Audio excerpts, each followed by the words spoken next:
Hello guys, it is of course me, Trollface the Man, and welcome back to another random video, because for some reason or another, I feel like making random videos right now. Kind of strange.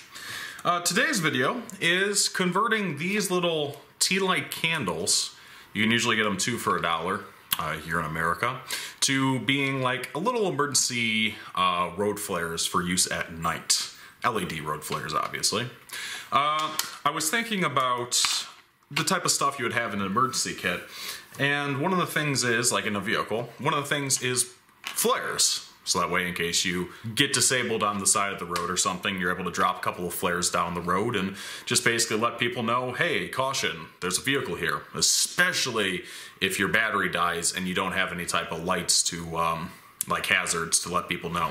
So, looking online, the problem is that disposable flares are about $3 each, and they're a fire hazard. And LED flares are about $8 each, which is absolutely absurd for what you're getting. So I was trying to figure out what would be a simple way to make a flare, but keep the cost super, super cheap. And this is what I came up with. So you can get these tea light candles, 2 for $1. And they actually come with lithium cells, little lithium button cells built into them, which is perfect because those run at about 3 volts, which is what most LEDs run at.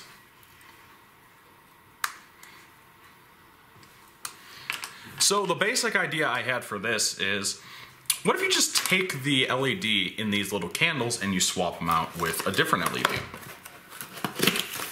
Well, I will show you. It does not work too bad at all, at least for something to use at night. I'm going to we're going to try 3 different LED colors here. We're going to try red, the sort of standard for like danger or caution. We're going to take green, which is typically the brightest of the LED colors. And then we're going to take just regular white and see how that works. So with these LEDs, these little LED candles, grab my screwdriver here.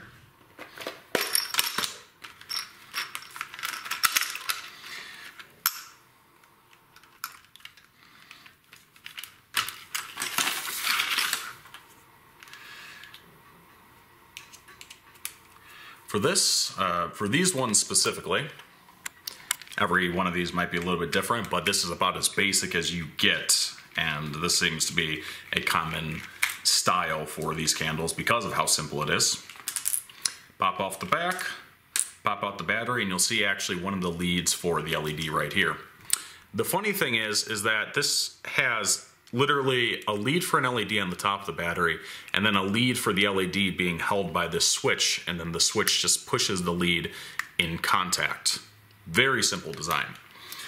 So if I now take this and I just wedge it in there and pop it off, that's the entire construction. And once again, this is literally just holding the LED lead, if I can get it back in here,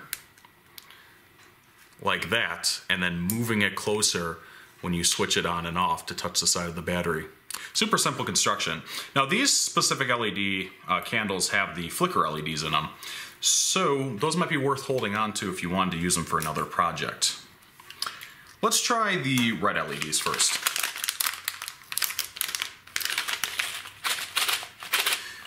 One thing about the red LEDs is that these lithium batteries are at 3 volts, which might be running them a little bit over spec. I think a lot of times you want to run them at about 2.8 volts. But the button cells typically don't have a huge amount of current to them, so you probably shouldn't have to worry about them being overcurrented too much. And the honest truth is that, like, this bag of red LEDs online cost, that is 1 angry train.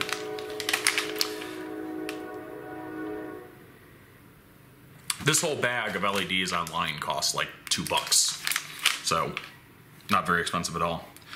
I'm going to take a look at this LED right here, and if it's standardized, then the small side should be the positive, and then the big side should be the negative. So it should go like this.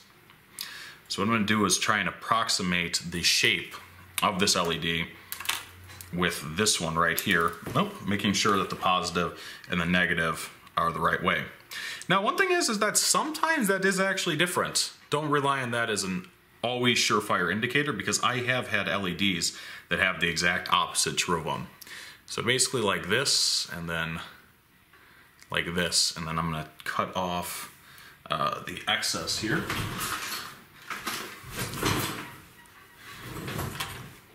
Like so, to match it about the same length, probably about right there.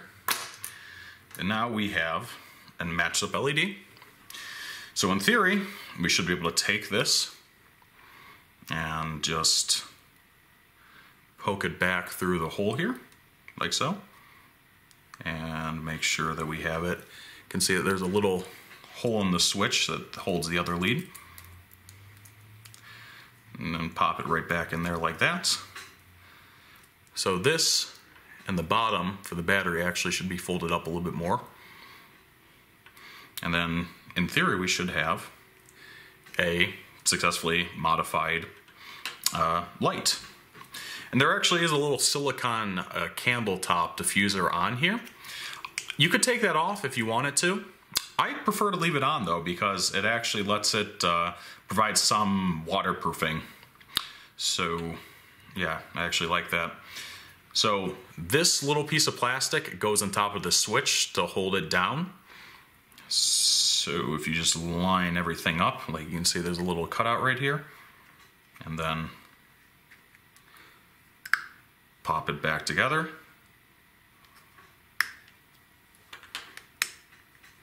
No, made the lead a little bit too long here.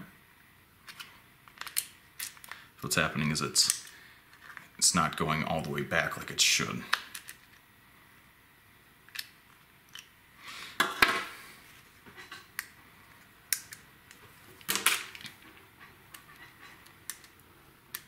I'm just going to push that back.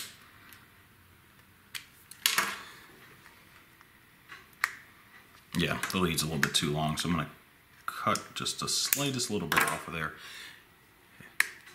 Okay, there we go. Now it should be moving back and forward properly. If we put the button cell back in,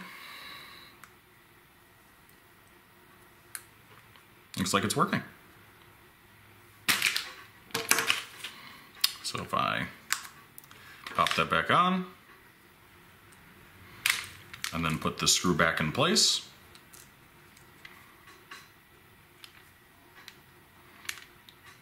I'll show a little picture of what this will look like at night, because once again, this isn't going to be for broad daylight. You would not see it at all.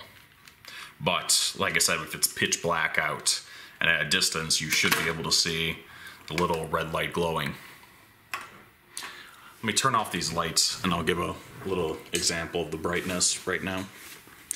And like I said, the red is sort of like the international, I think international at least, color of distress.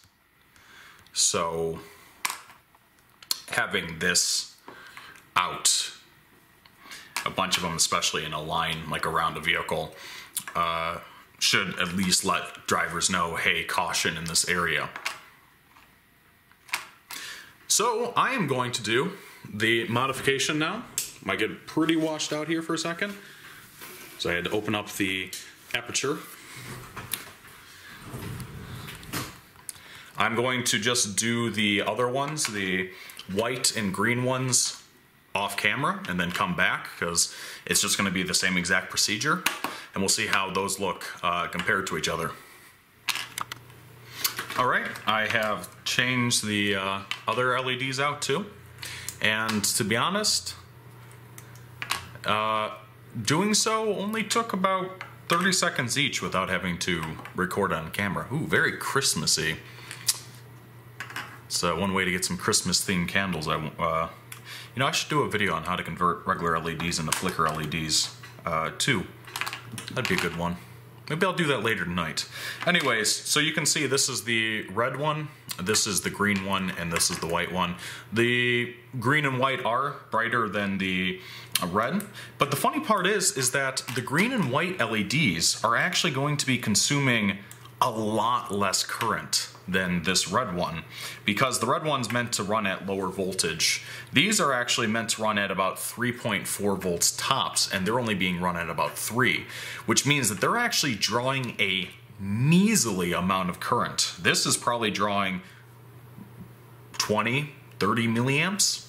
These are probably drawing maybe 1 through 5. And seeing as a standard lithium button cell battery, a decent one will have about 230 milliamp hours to it.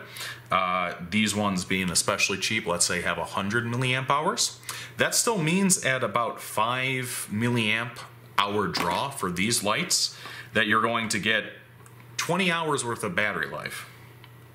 So you would get about 20 hours worth of battery life out of that little tiny button cell battery.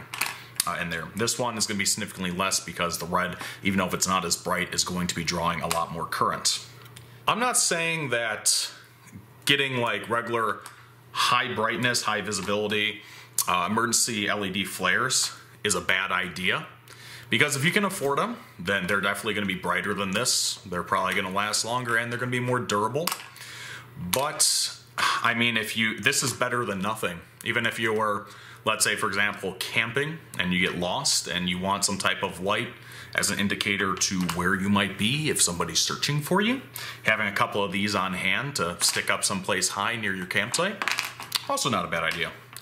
And like I said, this is, even it's still kind of bright in this room. It's not super bright. It's an overcast day and there's a window right over there.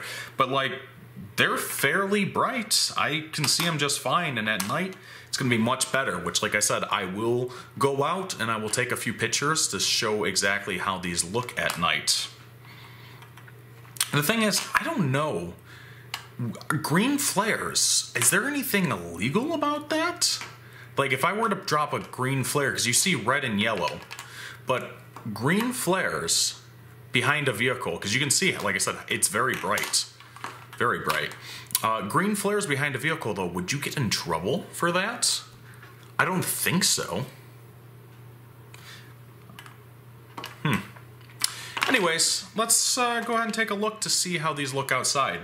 I'm going to try and see if I can find one of these unmodified candles, too, and show what the brightness of that is next to these. Alright, so this is the little unmodified flicker candle. You could technically use these probably straight up, but they look like flicker candles and they're not as bright. So they can potentially work, but also emergency personnel might come up and be like, "What, is that a flicker candle on the ground?" Or 20 of them? But yeah, those could potentially still work by themselves.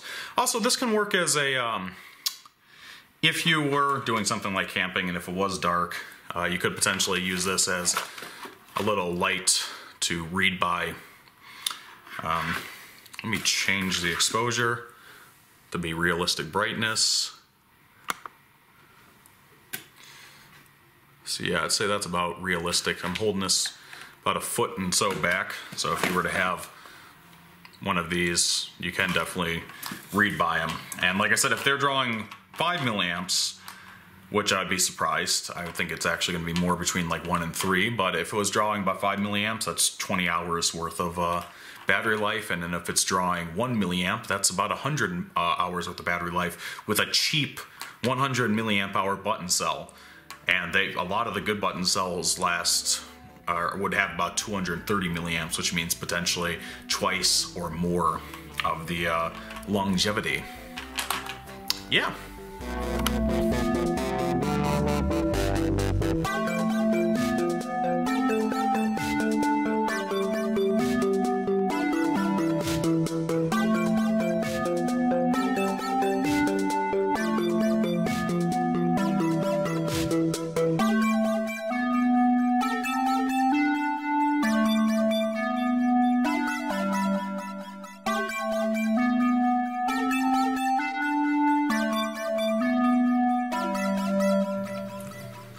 So yeah, hopefully you guys can see how these lights could potentially be, this modification could potentially be useful for using as some type of emergency light. From what I was reading, red usually means distress. Like a red flare means that you need assistance. And this is America at least. And that the green too means like distress or assistance. The red tends to be better to use at night, especially when you're using a bright flare, because it doesn't affect drivers' night vision as much. Green tends to be better for day because it's usually brighter, a little bit more visible. At least this is what is said.